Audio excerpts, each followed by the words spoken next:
다 함께 기도하심으로 수요 예배 주님 앞에 나아가겠습니다.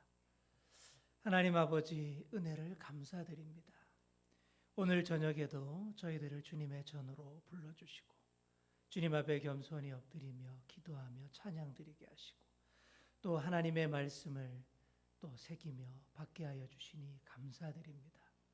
살아가는 날 동안 늘 주님과 더불어 동행할 수 있는 마음 우리에게 허락하여 주시고 다른 어떤 것보다 하나님의 말씀을 더 사모하고 귀히 여기는 마음 우리 안에 가득할 수 있도록 도와주시옵소서. 그 마음으로 이 저녁에 나아왔습니다. 피곤한 몸과 마음 주님께서 새 힘을 더하여 주셔서 예배하며 은혜 받기에 부족함이 없도록 함께하여 주시옵소서. 마치는 시간까지 함께하여 주실 줄 믿사오며 예수님의 이름으로 기도드립니다. 아멘. 다 함께 찬송가 86장 찬송하시겠습니다. 86장 찬송입니다.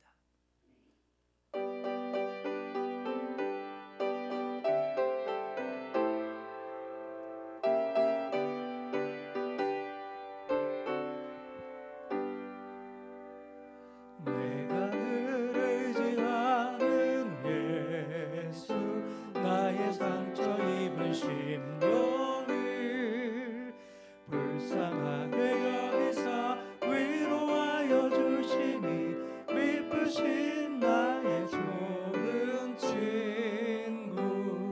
내가 의지하는 예수, 나의 사모하는 친구. 나의 기도 들으사 응답하여 주시니 미쁘신 나의 좋은 친구. 주의 손 의지하고 살 때 나를 해할 자가 없도다. 주님 나의 마음을 크게 위로하시니 미쁘신 나의 좋은 친구. 내가 의지하는 예수, 나의 사모하는 친구. 나의 기도 들으사 응답하여 주시니 미쁘신 나의 좋은 친구. 내가 요단강 건너가며 마음이 두려워서 설 때도 주가 인도하시니 어찌 두려워하랴. 미쁘신 나의 좋은 친구. 내가 의지하는 예수, 나의 사모하는 친구. 나의 기도 들으사 응답하여 주시니 미쁘신 나의 좋은 친구. 이후 천국에 올라가서 모든 성도들과 다 함께 우리들을 구하신 주를 찬양하리라. 미쁘신 나의 좋은 친구. 내가 의지하는 예수, 나의 사모하는 친구. 나의 기도 들으사 응답하여 주시니 미쁘신 나의 좋은 친구. 찬송가 391장 찬송하시겠습니다. 391장입니다.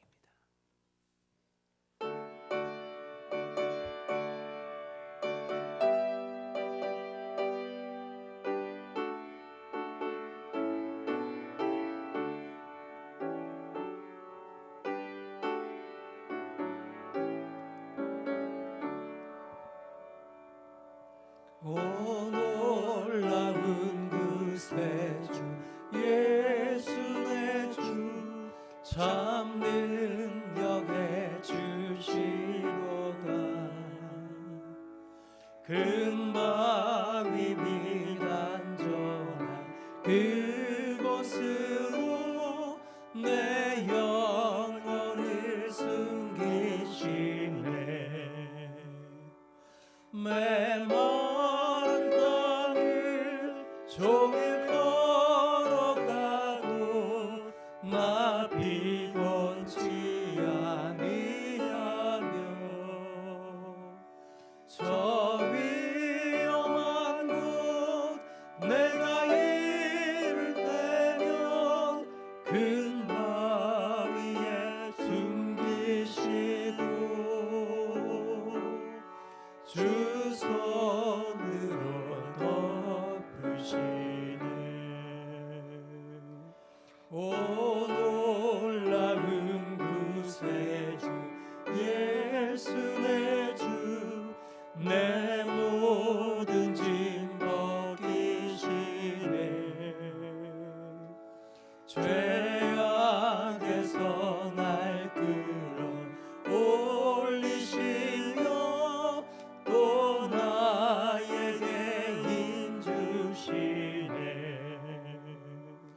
메마른 땅을 종일 걸어가도 나 피곤치 아니하며 저 위험한 곳 내가 이를 때면 근바위에 숨기시고 주 손으로 덮으시네. 증량 못할 은혜로 채우시며 늘 성령에 감화주사 큰 기쁨 중 주님을 찬양토록 내 믿음을 도우시네. 메마른 땅을 종일 걸어가도 나 피곤치 아니하며 저 위험한 곳 내가 이를 때면 근바위에 숨기시고 주 손으로 덮으시네. 주 예수님 공중에 임하실 때 나 일어나 맞이하리. 그 구원의 은총을 노래하리. 저 천군과 천사 함께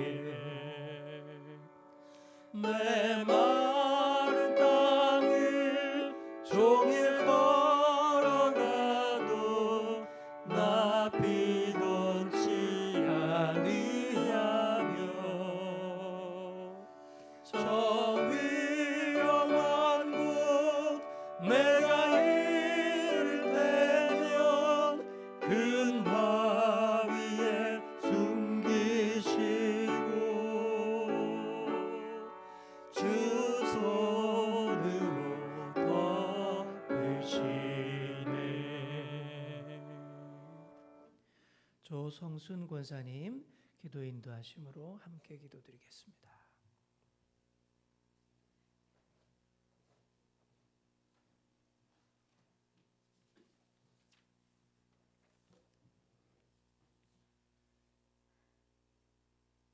사랑과 은혜가 충만하신 하나님 아버지 감사합니다.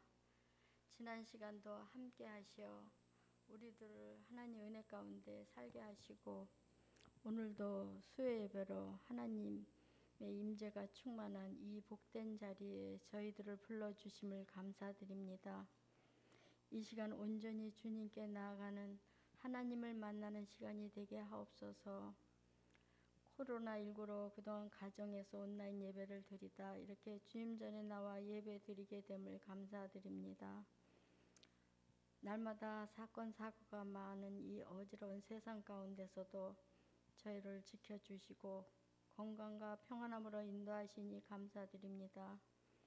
그러나 하나님 이 시간에도 지치고 상한 심령들도 있습니다. 위로하여 주시고 또 육신의 연약함으로 힘든 자녀들도 있습니다. 주님의 보혈의 손으로 안수하여 만져주시고 완전히 회복되는 역사가 이루어지게 하옵소서. 지극히 작은 일에도 감사하며 하나님만 믿고 의지하며 하나님의 중심된 삶을 살아갈 수 있게 하여 주시옵소서. 이 나라 이 민족 가운데도 늘 함께 하시어 하루속히 평안을 되찾아 우리가 일상으로 돌아갈 수 있게 하여 주시옵소서. 코로나19로 수고하는 의료진들과 관계자들에게도 주님께서 건강과 안전하게 지켜주시옵소서. 하나님 저희 주연 교회를 사랑하여 주시고 지금까지 지켜주시니 감사합니다. 하나님을 사랑하는 믿음의 자녀들이 더욱더 이 자리에 많이 와서 함께 예배드릴 수 있도록 축복하여 주시옵소서. 그래서 우리 주연교회가 더욱 성장하고 발전하게 하여 주시옵소서. 이 시간 하나님의 귀한 말씀을 대언하실 우리 담임 목사님 늘 영육간에 강건하게 지켜주시고 말씀의 은혜가 충만하게 하여 주시옵소서. 저희들은 또 그 말씀을 깊이 새기어 또 이 한 주간도 힘이 되고 승리하게 하여 주시옵소서. 항상 모든 것 감사드리오며 우리를 구원하신 예수님의 이름으로 기도드립니다. 아멘.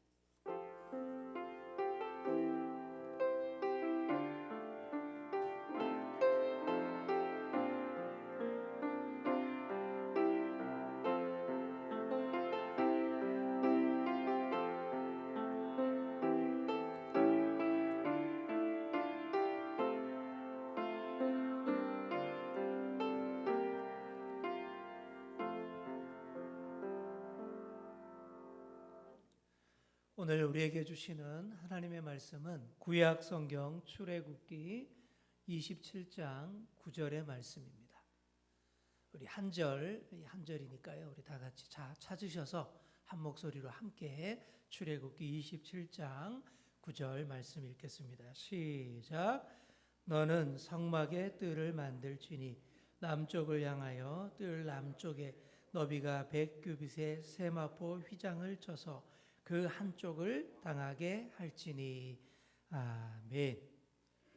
자, 우리 띄엄띄엄 앉으셨는데요. 우리 한번 옆뒤로 한번 인사하시겠습니다. 참 잘 오셨습니다. 오늘도 많은 은혜 받으시기 바랍니다. 네, 성막 속으로 우리 주제 지난주부터 시작했습니다. 수요예배 재개하면서 시작했는데요. 출애굽한 지 3개월 만에 이스라엘 백성들이 시내산에 도착했고 거기서 모세가 하나님으로부터 설계도를 받아요. 그리고 그 설계도 그대로 성막을 짓게 됩니다. 이 성막은요, 영구적인 건물이 아니라 고정식 건물이 아니라 이동용 장막, 곧 텐트였습니다. 텐트. 이 텐트를 성막이라고 부르는 이유가 뭡니까? 하나님께서 거하시는 곳이기 때문에, 거룩한 장소이기 때문에. 그래서 거룩한 장소라는 뜻으로 성소라고 불렀습니다. 여러분, 건물이 중요한 게 아닙니다. 사실 그 건물의 용도가 무엇이고 거기에 누가 있느냐, 이게 더 중요한 거예요. 거기에 따라서 건물이 확 달라집니다. 하나님이 계시니까, 하나님 만나는 장소가 되니까 이동용 텐트라고 하지만 그곳이 거룩한 장소, 성소, 성막이 되는 것입니다. 며칠 전 아파트 경비원을 폭행하고 협박한 사람이 조사받기 위해서 검찰에 나오는 장면을 제가 TV에서 봤습니다. 비싼 외제차를 딱 타고 이렇게 주차를 하더라고요. 그때 다시 한번 느꼈습니다. 야, 그 차가 하나도 좋은 차로 안 보이더라고요. 예, 비싼 차일지 모르겠지만 나쁜 사람이 타니까 제 눈에는 나쁜 차로만 보였습니다. 이와 똑같은 거예요. 좋은 사람이 타야 좋은 차입니다. 이처럼 거룩한 하나님이 계시는 곳, 하나님을 만나는 곳이 다 거룩한 성소가 되는 겁니다. 하나님을 믿고 따르는 사람은 언제나 하나님을 만나는 거룩한 장소가 필요합니다. 그래서 성경을 보시면요, 시대마다 하나님을 만나는 성소, 거룩한 장소가 있었습니다. 그래서 이 시간에는 먼저 성경에 나타난 거룩한 장소 나오죠. 성경의 성소의 변화에 대해서 우리 한번 먼저 살펴보도록 하겠습니다. 자, 먼저 뭐가 있어요? 에덴 동산이 있습니다. 에덴 동산. 에덴 동산 아시죠? 에덴 동산은요, 그 자체가 하나님이 거하시는 동산이었어요. 그래서 성막이 따로 필요가 없습니다. 순수함 그대로 하나님과 온전히 동거하고 뭐 그렇게 아담과 하와가 순수하게 죄도 모르고 하나님과 함께 뛰어놀던 시절입니다. 그래서 이 에덴 동산 시대를 뭐라고요? 무성소 시대. 성소가 필요 없기 때문에 이때는 그 자체가 에덴 동산 자체가 하나님과 함께하는 시대이기 때문에 최초의 성소는 무성소 시대였어요. 자, 그러다가 아담과 하와가 어떻게 됩니까? 이 사탄의 유혹에 넘어가서 선악과를 따먹고 말잖아요. 이때부터 관계가 깨지는 겁니다. 하나님과의 순수한 영적 교제가 끊어지니까 에덴 동산에서 쫓겨날 수밖에 없습니다. 여러분, 하나님과의 영적 교제가 단절된 인간이 평안할 수 있을까요? 네, 그럴 수 없어요. 절대 그렇지 못합니다. 에덴 동산에서 쫓겨나자마자 바로 온갖 어려움과 불행과 고난이 찾아옵니다. 자, 그래서 어떻게 합니까? 제단을 쌓고 희생 제물을 드리면서 희생 제사 예배를 드리게 됩니다. 그래서 이 시대를 따라해 볼까요? 제단 성소 시대. 예, 제단 성소 시대. 가인과 아벨도 그렇게 했고요. 노아 홍수에 노아도 제단을 쌓고 제사를 드렸고, 아브라함도 이삭도 야곱도 족장들이 다 그렇게 했습니다. 정성껏 제단을 쌓고 희생 제물을 드리면서 하나님께 제사를 드렸던 시대가 제단 성소 시대. 그러니까 제단을 쌓는 게 이게 거룩한 장소, 하나님을 만나는 장소가 되었다라는 그런 얘기입니다. 자, 그러다가 드디어 출애굽 사건을 겪습니다. 이때부터 모세와 함께 무슨 시대요? 성막 시대가 시작된 거예요. 성막 시대. 성막 시대. 우리가 지금 이제 주제를 가지고 공부하는 내용이 이 시대입니다. 그리고 이 성막 시대 다음으로 다윗의 짤막한 장막 시대가 전개됩니다. 이때를 왜 성막이라고 하지 않고 장막이라고 했냐 하면요, 그 얘기 아시죠? 엘리 제사장의 아들 홈리와 비나스가 블레셋과의 전쟁에 뭘 가지고 나갑니까? 법궤. 이 성막의 핵심인 언약궤를 메고 전쟁터로 나갔잖아요. 그렇다가 뺏깁니다.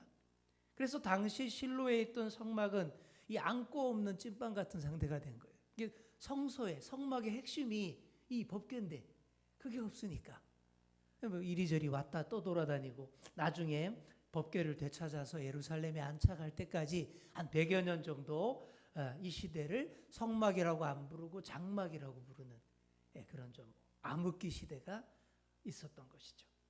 자, 그리고 그 다음에 성전 시대가 열렸습니다. 성전은 성막이랑 똑같은데 성막은 이동식이지만 성전은 고정식이다. 이것만 다른 거예요. 성전을 성막처럼 똑같이 짓는데 다윗이 오래도록 성전을 지으려고 잘 준비를 했습니다.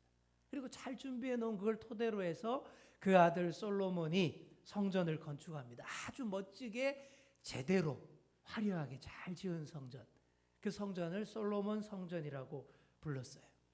자, 그런데 이 멋진 솔로몬 성전이 주전 586년에 바벨론에 의해서 파괴됩니다. 여러분, 주전 586년이면 지금으로부터 몇 년 전입니까? 한 2600년 전 그때 일이에요. 그죠? 까마득한 옛날 얘기죠. 그죠? 그때에 바벨론에 의해서 성전이 파괴가 되고 솔로몬 성전이 파괴되고 백성들은 바벨론 포로 다 붙잡혀가게 되죠. 그렇게 70년 포로 생활을 하고 나중에 포로에서 돌아온 백성들이 뭐부터 합니까? 다시 성전을 재건하는 것부터 하잖아요. 그죠? 학개 스가랴 시대가 그런 시대인데요. 자, 이때에 주전 515년에 다시 두 번째로 성전을 재건하는데 그 당시 성전 재건의 책임자 이름을 따서 그 성전을 두 번째 성전을 스룹바벨 성전이라고 합니다. 여러분 알아놓으면 좋습니다. 첫 번째 성전은 뭐라고요? 솔로몬 성전. 두 번째 재건한 성전은 스룹바벨 성전. 그렇게 부릅니다. 자, 이때의 두 번째 스룹바벨 성전은요, 첫 번째 솔로몬 성전에 비하면 영 아니었습니다. 포로로 돌아왔는데 뭐가 있습니까? 제대로 멋지게 할 수가 없었겠죠, 그죠? 자, 그런데 이런 초라했던 성전이 주전 62년에 로마 제국에 의해서 한 번 더 회파가 됩니다. 지금으로부터 2080년 전 일이죠. 그래서 더 초라해진 성전을 세 번째로 재건하는 사람이 또 있습니다. 누굴까요? 아이러니하게도 헤롯이 성전을 세 번째로 재건을 합니다. 이 헤롯은 유대인도 아니고요, 또 아주 나쁜 사람이잖아요. 그러니까 유대인들이 다 싫어해요. 그러니까 이 유대 백성들의 마음을 인심을 싸기 위해서, 그래서 이 46년간에 걸쳐서 세 번째로 성전을 다시 리모델링해서 좀 꽤 그럴듯하게 화려하게 하게 됩니다. 그래서 이 성전을 헤롯 성전이라고 합니다. 자, 첫 번째 성전은 뭐라고요? 솔로몬 성전. 두 번째는 스룹바벨. 세 번째는 헤롯 성전. 자, 그래서 성전 시대에서 성전은 세 번 세워졌습니다. 자, 그런데 이 세 번째 성전도 헤롯 성전도 오래 못 갑니다. 주후 70년 유대인들이 로마 제국에 반란을 일으켰을 때에 로마 군대가 예루살렘을 함락시키면서 그때 성경에 나오죠. 돌 하나도 돌 위에 남지 않도록 그냥 싸그리 그냥 갈아엎어버리는. 그래서 성전 시대가 이렇게 끝나버리는 거예요. 세 번에 걸쳐서 세워졌지만 세 번의 성전이 다 이렇게 회파됐어요. 이런 성전의 비극적인 역사를 다 거치면서 마지막 성전이 무너지는 것을 예언하신 분이 바로 우리 예수님입니다. 헤롯 성전이. 그래서 예수님께서 완전 다른 개념으로 바꾸어 주십니다. 그래서 보이지 않는 성전 시대가 열립니다. 우리 한번 따라해 볼까요? 보이지 않는 성전 시대. 자, 예수님께서 헤롯이 지은 그 화려한 성전, 46년이나 걸쳐서 리모델링한 성전을 향해서 이렇게 말했습니다. 요한복음 2장 19절에 보시면 너희가 이 성전을 헐라 내가 사흘 동안에 일으키리라. 이 말씀을 듣고 유대인들이 거품을 봅니다. 먼저 첫째로 일단 거룩한 성전에 대해서 헐라 이런 이게 못 견디는 거예요. 엄청 열받았어요. 또 아니 46년간 지은 성전을 어떻게 3일 만에 다시 일으키냐. 허풍이 세도 너무 세다. 그랬던 것이죠. 자, 그런데 여러분 그 뜻이 아닌 거 아시죠? 예수님께서 십자가에 죽으시고 3일 만에 부활하신 다음에 이 의미가 다 이해가 됩니다. 예수 그리스도의 몸 자체가 성전인 거예요. 그래서 3일 만에 다시 세운다는 게 뭡니까? 3일 만에 다시 부활하신다. 바로 이 개념을 바로 이해한 것이죠. 그리고 이런 예수님의 가르침을 잘 받던 사도 바울은 또 이렇게 얘기합니다. 너희는 너희가 하나님의 성전인 것과 하나님의 성령이 너희 안에 계시는 것을 알지 못하느냐. 고린도전서에 나오는 말인데요. 우리 몸이 바로 성전이라는 겁니다. 뭐 건물이 따로 이렇게 없어도 하나님의 영이 거하는 성도의 몸이 진짜 성전이다. 이렇게 얘기한 거예요. 이렇게 성전이 더 이상 건물의 개념이 아니게 되었습니다. 여러분 교회를 헬라어로 에클레시아라고 합니다. 많이 들어보셨죠? 에클레시아. 이 말은요. 구별되어 나온 무리, 부름받고 구별되어 나온 무리, 이런 뜻입니다. 이스라엘 백성들이 죄악 세상에서 분리되어서 광야로 나온 것을 영적으로 광야 교회라고 합니다. 이 광야 교회의 교인들은 목표가 딱 있어요. 요단강 건너서 적과 꿀이 흐르는 가나안 땅에 들어가는 것. 이 목적이 분명합니다. 마찬가지입니다. 우리 성도들의 목표는 뭡니까? 죽음을 넘어서 요단강을 건너서 영원한 생명수강이 흐르는 영원한 천국에 들어가는 것이죠. 그래서 성도에게 최종 마지막 성소는 어디입니까? 천국입니다. 영원히 완성될 하나님 나라. 자, 이렇게 성소가 이렇게 변천이 되고 마지막 최종 목적지는 영원한 완성된 하나님 나라 천국. 바로 이렇게 바라보게 되는 것이죠. 자, 우리 다시 한번 우리 복습을 해보도록 하겠습니다. 우리 화면을 보시면서 자, 제일 처음에는 에덴 동산 무성소 시대. 그 다음에 뭡니까? 제단을 쌓고 예배드리던 제단 성소 시대. 그렇죠? 그러다가 출애굽하면서 성막을 만듭니다. 성막 시대. 그리고 이제 가나안 땅 완전히 정착을 하면서 고정식 성전 시대. 하지만 이 성전은 3번이나 세워졌지만 결국엔 다 무너지고 보이지 않는 성전 시대. 지금 우리가 보이지 않는 성전 시대. 우리가 바로 성전이다. 우리가 그렇게 믿고 따르고 있고 최종 목적지는 어디라고요? 천국, 영원한 하나님 나라. 자, 여러분 요 머릿속에다가 한번 큰 그림을 잘 그려두시기 바랍니다.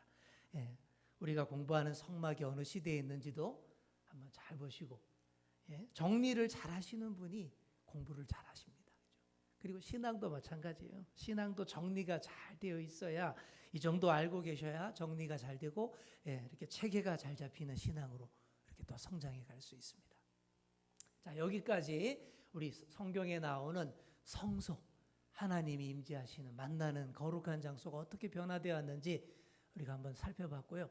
자, 이제 성막으로 들어가서 오늘은 성막의 가장 바운더리, 각각 가장자리, 울타리에 대해서 한번 공부해 보도록 하겠습니다. 성막에서 제일 처음 접하게 되는 것이 울타리입니다. 자, 성막 좀 지난 시간에도 좀 했죠. 근데 비슷한 내용들 계속 반복을 많이 할 겁니다. 반복하면 이게 숙지가 돼요, 그죠? 여러 번 듣다 보면 이렇게 저절로 이렇게 남게 됩니다. 한번 이렇게 사이즈도 알아놓으면 좋습니다. 성막은 남북으로 45m, 남북 여기 보시면 동서남북 개념 보면 길쭉한 가로변이 45m, 그다음에 세로 동서가 세로인데요. 이게 22.5m입니다. 자, 여기서 단위에 대해서 한번 잠깐 설명드리자면 성경 출애굽기에 보시면 뭐 이렇게 남북이 100규빗 뭐 이렇게 돼 있어요. 동서가 50규빗 이렇게 돼 있는데요.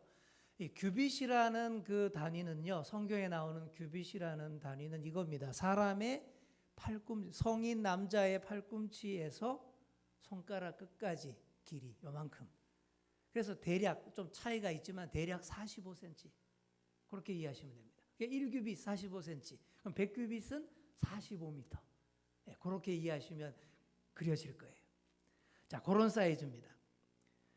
자, 그래서 그리고 이제 이 테두리를 세마포 휘장으로 울타리를 쳤습니다. 여러분 세마포 들어보셨죠? 성경에 많이 나오는데 세마포 휘장은 예수 그리스도의 보혈로 죄 씻음 받아서 깨끗해진 것을 상징하는 것. 세마포 하얀 천.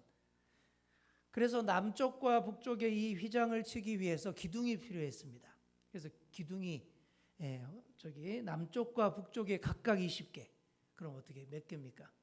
40개가 되고 또 동쪽과 서쪽에도 각각 10개. 그러니까 총 기둥이 60개가 돼요.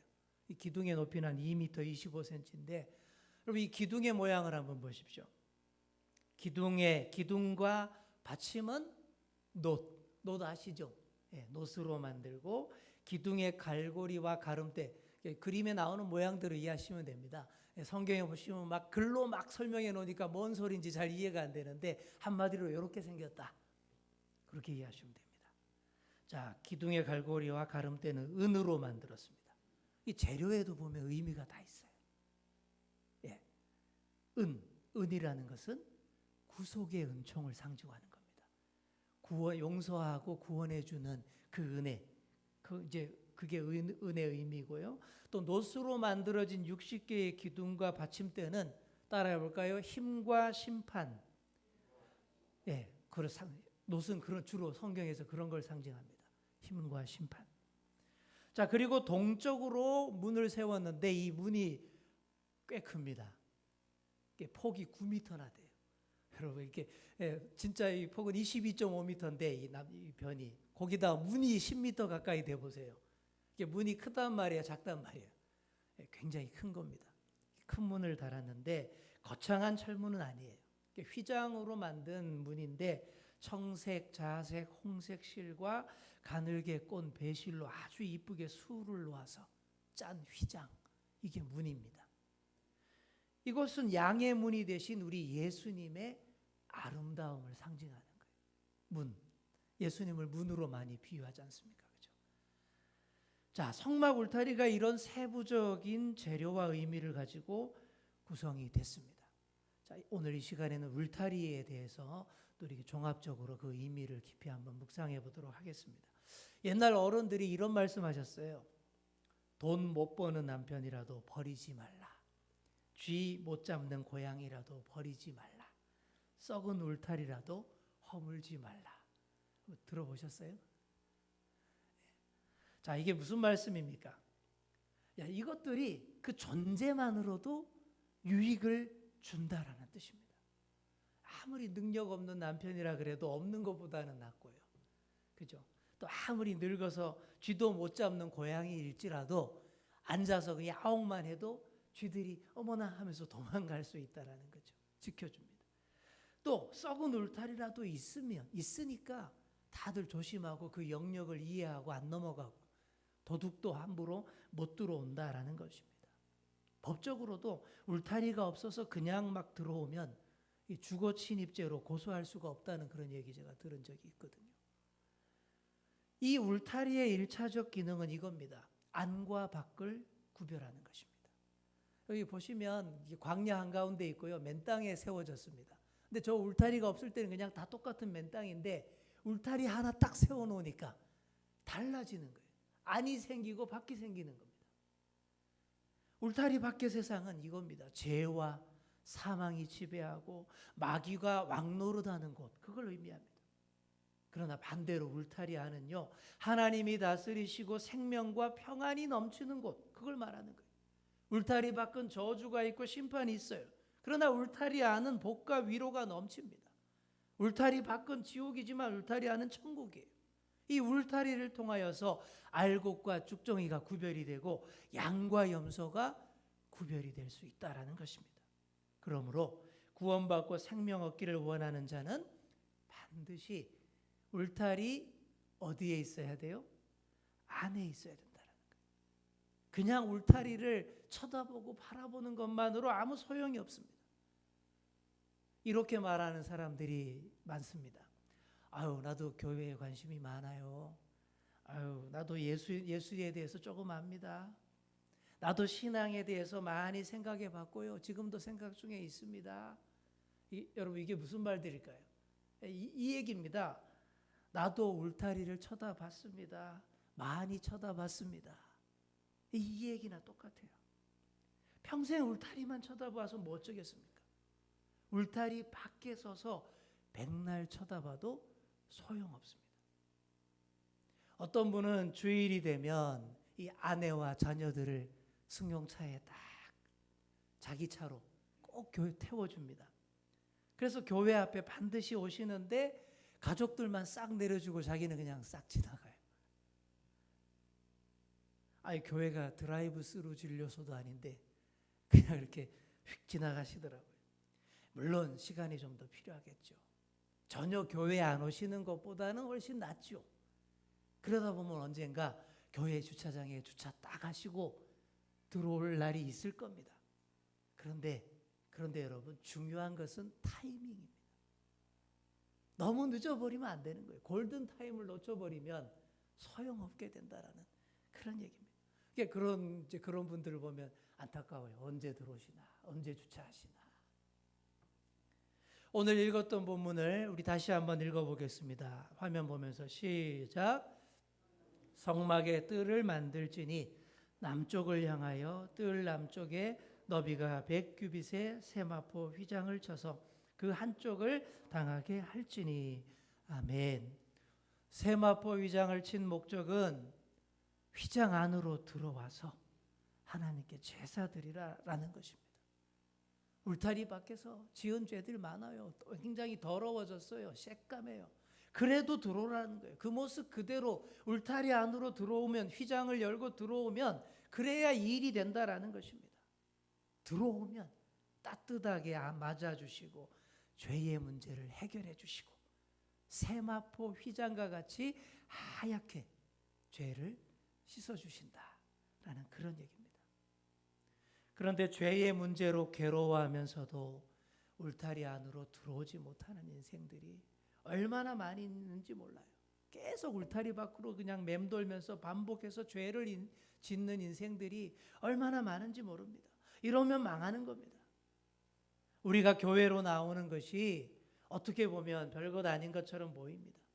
하지만 교회 안에 그래도 꾸준히 나와서 교회 문턱만 닳게 한다 그러지만 그래도 안에 들어와 계신 분이 밖에 계신 분들하고는 차이가 나는 거예요. 그럴 수밖에 없는 거예요.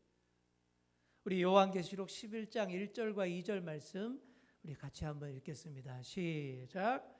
또 내게 지팡이 같은 갈대를 주며 말하기를 일어나서 하나님의 성전과 제단과 그 안에서 경배하는 자들을 측량하되 성전 바깥마당은 측량하지 말고 그냥 두라. 이것은 이방인에게 주었은즉 그들이 거룩한 성을 42달 동안 짓밟으리라. 아멘. 어때요? 무섭지 않습니까? 뭐라고 돼 있어요? 울타리 성전 바깥마당은 측량하지 마라. 이렇게 유기하는 거예요. 울타리 밖에 있는 사람들은 하나님의 구원 계획 밖에 있다라는 거예요. 반드시 성막 울타리를 넘어서 들어오시는 그런 저와 여러분 다 되시기를 간절히 축원합니다. 그리고 울타리 안은요, 하나님의 품 안, 하나님의 소유됨을 의미합니다. 울타리 안에 들어오면 보호받고 생명을 얻고 안전하게 거할 수 있습니다. 꼭 엄마 품에 딱 안겨 있는 그런 아기와 같이 보호받는 거예요. 그런데도 사람들은 안으로 들어오는 것을 꺼립니다. 울타리 밖에 자꾸 있으려고 그러고 안 들어오려고 그러고 본능이 좀 그런 것 같아요. 사람들이. 왜 그럴까요? 그렇게 얘기합니다. 자유를 제한받는다고 생각하기 때문에. 자유. 근데 사실 말이 좋아 자유이지 실제로는 지 마음대로 못한다고 그러는 거예요. 항상 핑계는 자유 타령입니다. 곧 죽게 생겼는데 자유가 중요합니까, 여러분? 지금 미국이나 유럽 서구권에서 이 코로나 이 방역 이게 힘든 이유가 있습니다. 그놈의 자유 타령 때문입니다. 마스크 안 쓸 자유 막 자꾸 얘기하고 마음대로 돌아다닐 자유 막 자꾸 그런 거 주장하는데 그러다 코로나 걸려서 죽으면 그 자유가 무슨 소용이 있습니까? 생명부터 살아야 자유도 있는 겁니다. 우리 한번 따라해 보겠습니다. 생명부터 살아야 자유도 있습니다. 네, 정말 그래요. 뭐가 중요한지를 먼저 알아야 돼요. 사람이 어렸을 때는 아버지 어머니 품 안을 아주 따뜻하게 포근하게 느낍니다. 울타리 안에 딱 있는 것을 안정적으로 평안하게 생각을 해요. 그런데 애가 자랄수록 사춘기가 되고 그러면 아버지 어머니 품 안을 막 자꾸 벗어나려고 그럽니다. 엉뚱한 것들을 막 찾아가려고 그러고요. 울타리를 답답하게 생각하고 벗어나고자 합니다. 몸부림을 칩니다. 권위에 반항하고 막 가출하기도 합니다. 근데 그러다가 나가서는 뭐라 그래요? 개고생한다 그러는 거죠. 집 나가면 개고생이라 그러잖아요. 그죠? 울타리 밖이 너무나 위험한 야생의 정글이고 보호받지 못하는 곳임을 뼈저리게 알게 되는 거예요. 거기에 생명이 없음을 알게 되는 거예요.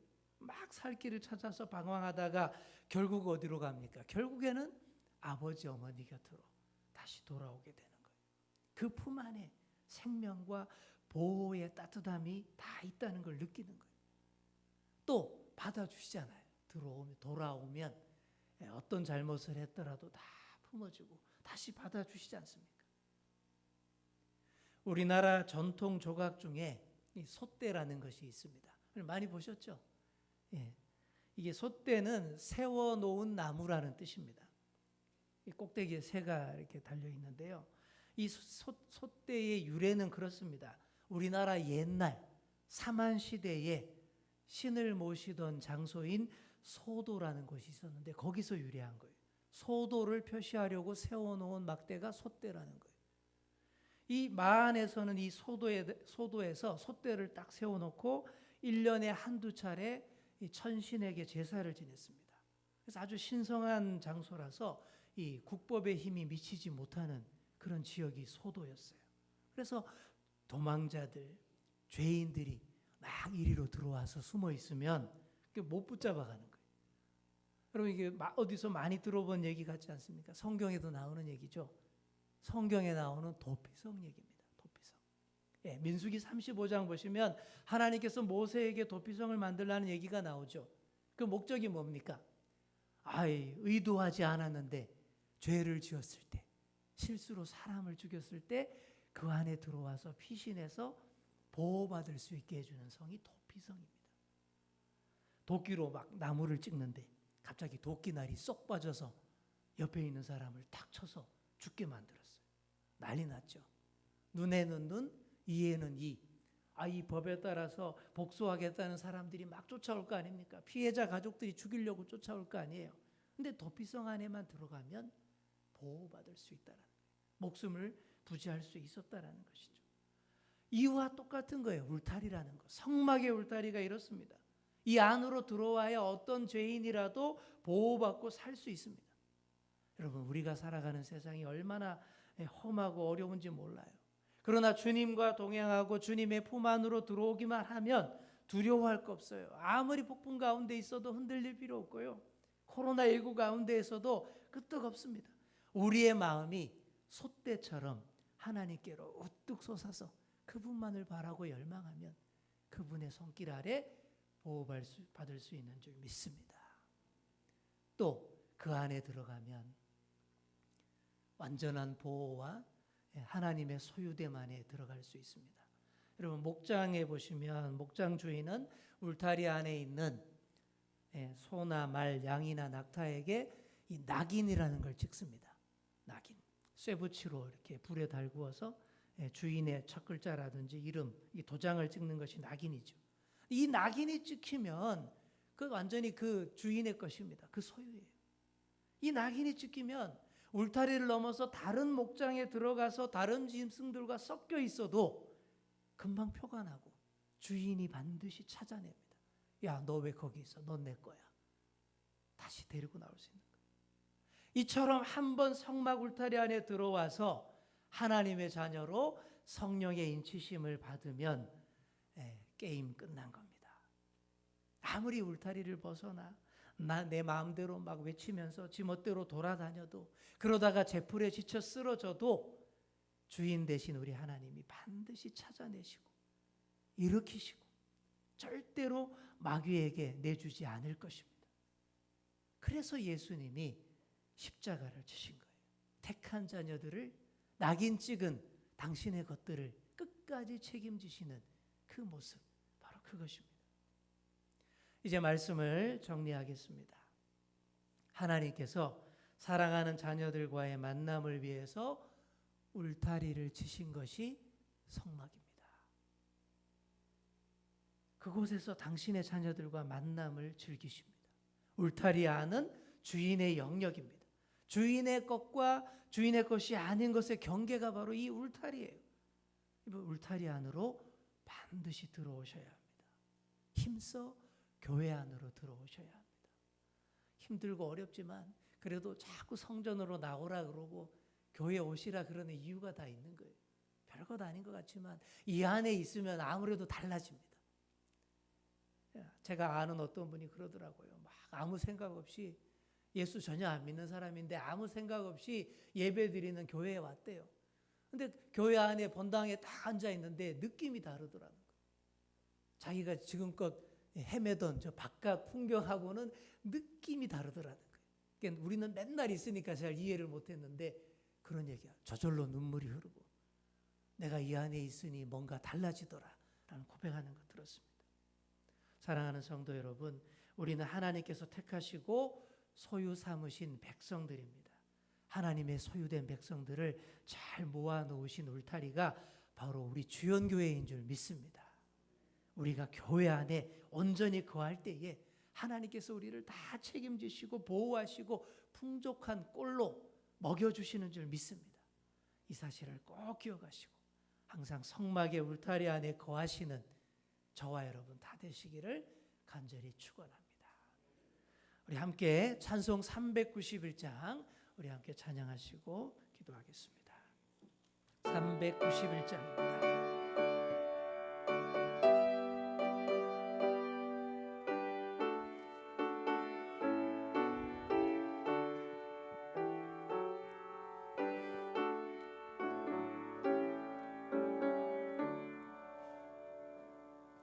오 놀라운 그 세주 예수 내 주 참 능력의 주시로다.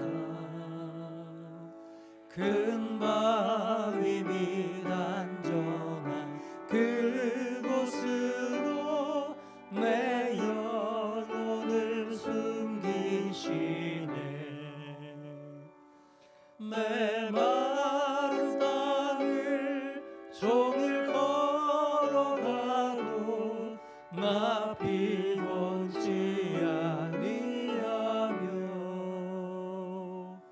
저 위험한 곳 내가 이를 때면 큰 바위에 숨기시고 주 손으로 덮으시네.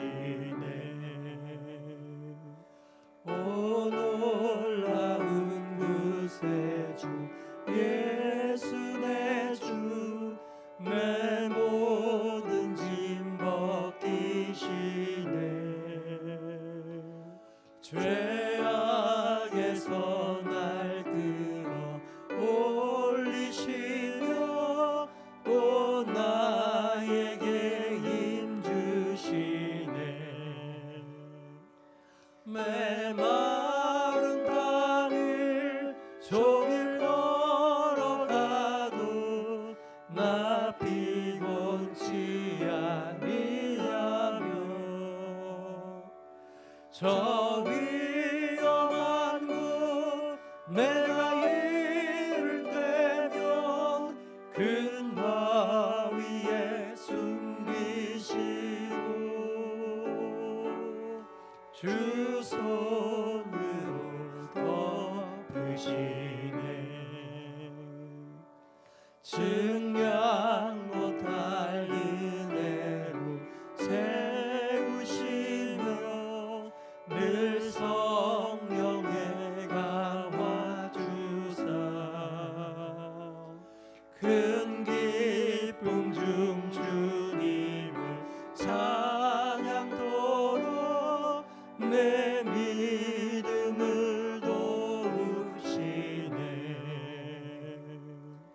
메마른 땅을 종일 걸어가도 나 피곤치 아니하며 저 위험한 곳 내가 이를 때면 큰 바위에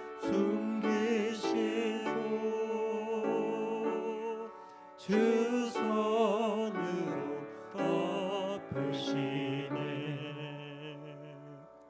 주 예수님 공중에 임하실 때 나 일어나 맞이하리.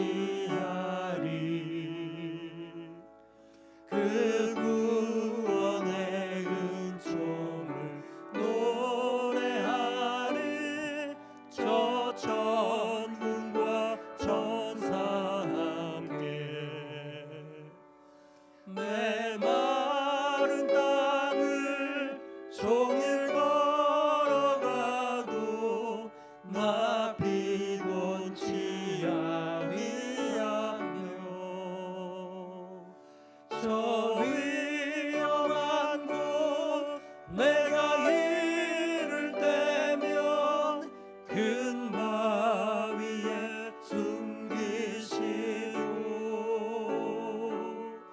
주 손으로 덮으시네. 우리 함께 기도하겠습니다. 아버지 하나님, 감사드립니다. 지난주부터 수요 예배를 다시 시작했습니다. 아버지 하나님께서 도우시고 인도하여 주셔서 다시 수요 예배가 중단되지 않도록 감염병 사태를 막아주시고 우리 성도들의 건강을 지켜 주시옵소서. 모두가 일상으로 돌아가고 그동안 나태해졌던 우리의 신앙을 다시 다잡도록 붙들어 주시옵소서. 아버지 하나님, 오늘 우리가 성막의 울타리에 대해서 함께 묵상했습니다. 우리가 성막의 울타리 안으로 힘써 들어가는 자들 다 되게 하여 주시옵소서. 성막 밖에서 성막 기둥만 바라보고 울타리만 바라보면서 방황하는 자, 맴도는 인생 되지 않도록 도와주시고 반드시 그 휘장을 지나 성막 안으로 들어와서 우리 주 예수 그리스도의 보혈의 은혜를 체험하고 구속의 은혜를 체험할 수 있도록 붙들어 주시옵소서. 아버지 하나님, 지금도 울타리 밖에서 헤매이며 죽어가는 많은 영혼들이 있습니다.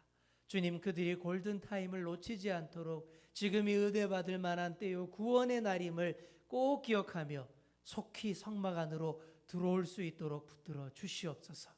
먼저 들어온 우리가 그들을 손 내밀어 성막 안으로 끌어들이는 그런 역할을 또 우리가 잘 감당할 수 있도록 도와주시옵소서. 우리의 주연교회가 그런 교회 되기를 원합니다. 많은 죽어가는 자들을 주님의 품 안으로 손 내밀어 드리는 그런 역할을 잘 감당하는 우리 교회가 되게 하여 주시옵소서. 감사드리며 예수님의 이름으로 기도드립니다. 아멘. 하늘에 계신 우리 아버지, 아버지의 이름을 거룩하게 하시며 아버지의 나라가 오게 하시며 아버지의 뜻이 하늘에서와 같이 땅에서도 이루어지게 하소서. 우리에게 일용할 양식을 주시고 우리가 우리에게 잘못한 사람을 용서하여 준 것 같이 우리 죄를 용서하여 주시고 우리를 시험에 빠지지 않게 하시고 악에서 구하소서. 나라와 권능과 영광이 영원히 아버지의 것입니다. 아멘.